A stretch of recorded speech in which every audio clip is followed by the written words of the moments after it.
Good afternoon, I'm Sean Yao, and this is One News Now. Typhoon Goring has weakened from a super typhoon as it moves over the Philippine Sea. Pag-asa last spotted Goring some 245 kilometers east-northeast of Kasiguran in Aurora. It is still packing winds of 155 kph with gustiness of up to 190 kilometers per hour.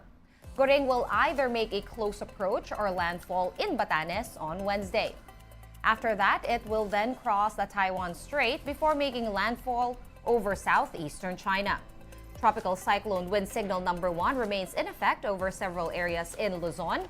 These are Batanes, the Babuyan Islands, the Polillo Islands, and parts of mainland Cagayan, Isabela, Aurora, Camarines Norte, Camarines Sur, and Catanduanes.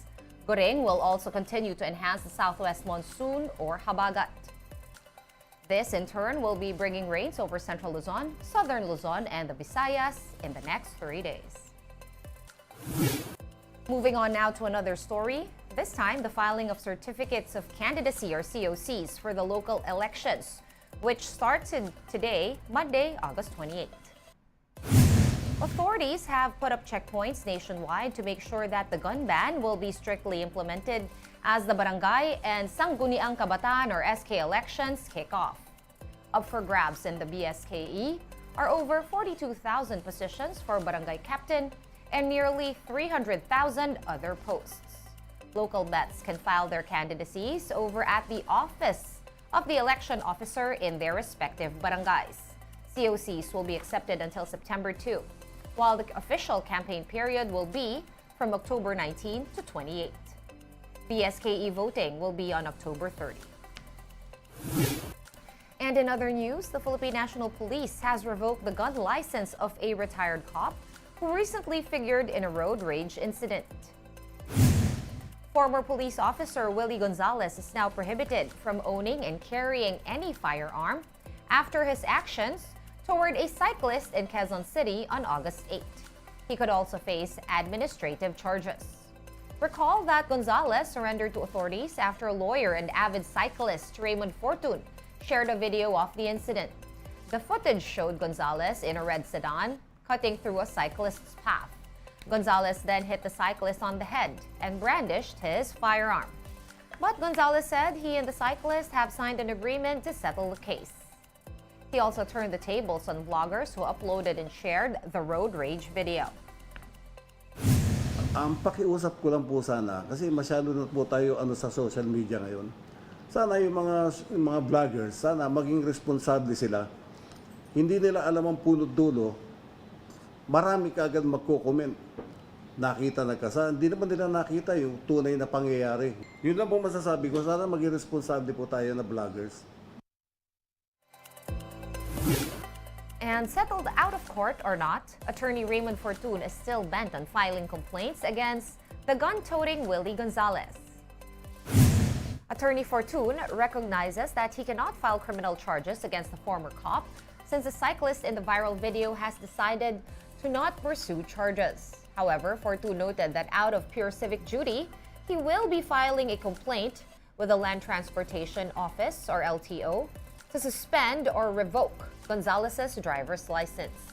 Attorney Fortun will also file a complaint for conduct unbecoming of a public official if Gonzalez is still connected with the government. The lawyer will also send a copy of the road rage video to the Senate and the House of Representatives for a possible inquiry to make sure that the incident does not happen again. Time to take a quick break. One News Now will be back with more stories right after that. Keep it here.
One News Now. I'm Sean Yao. President Bongbong Marcos honored the country's lesser-known warriors in today's commemoration of National Heroes Day. This morning, Marcos Jr. led a program at the libingan ng mga bayani in Taguig to pay homage to war veterans and the rest of the countless heroes of the Philippines. The chief executive also underscored heroism in everyday acts. Unnamed and unheralded heroes too deserve their due recognition in their own ways, more often than not in less dramatic, less tragic circumstances. Their selfless deeds and sacrifices have the same ability to inspire and to create a possible ripple effect in society. All of us can be heroes, one way or another. Heroism is not only to be found in the grand battles and struggles, it also resides in the simplest acts of kindness, of empathy, solidarity that not only move hearts, but also influence minds and actions and change lives for the better. President Marcos also hailed as a hero the late Migrant Worker Secretary Toots Ople.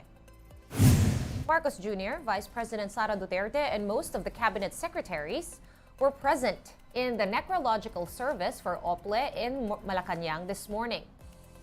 There, the president offered a eulogy followed by a message from the bereaved family. Ople's remains will be transferred to the DMW headquarters later today. The official passed away at the age of 61 on August 22nd after a years-long battle with breast cancer. Sana maunawaan ninyo kung tumulo ang luha ko dahil napakalaking nawala sa atin. Napakawalaki ang nawala sa akin, sa inyong lahat, at sa bansang Pilipinas. And if I do shed a tear, it is because it is such a sad day to know. It is such a sad bit of knowledge to know that Toots will not be here anymore. And what a big gap she will leave, not only to her friends, not only to her family, but to the millions of those who she took care of, who she loved, and who she worked for tirelessly and endlessly.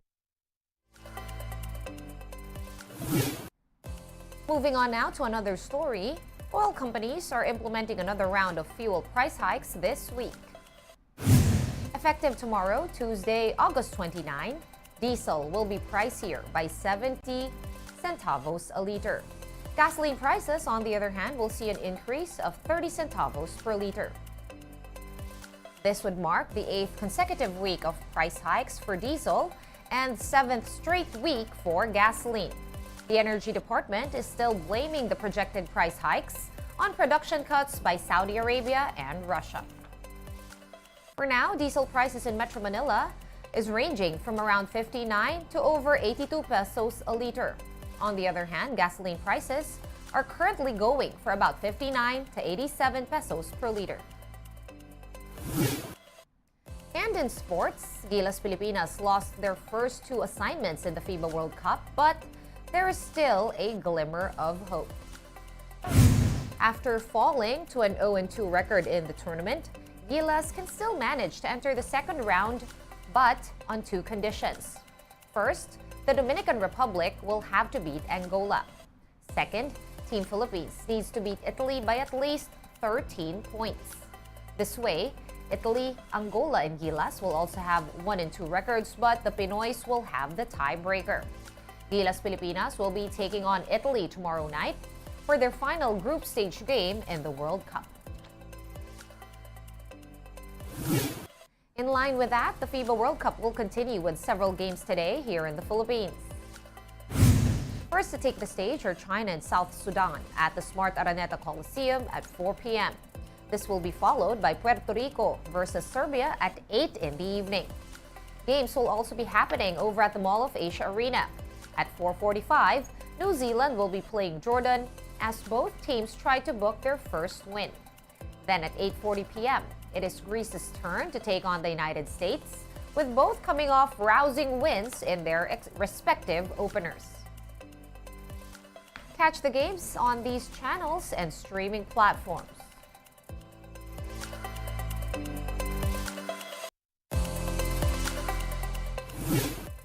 And it ain't over till it's over. Let us continue supporting Gilas Pilipinas. We still have a chance, no matter how slim. And do buy tickets, catch the other games of the biggest sporting event of the year. Meantime, One News Now will be back at 3:15 p.m. I'll see you then. I'm Sean Yao. We are One News.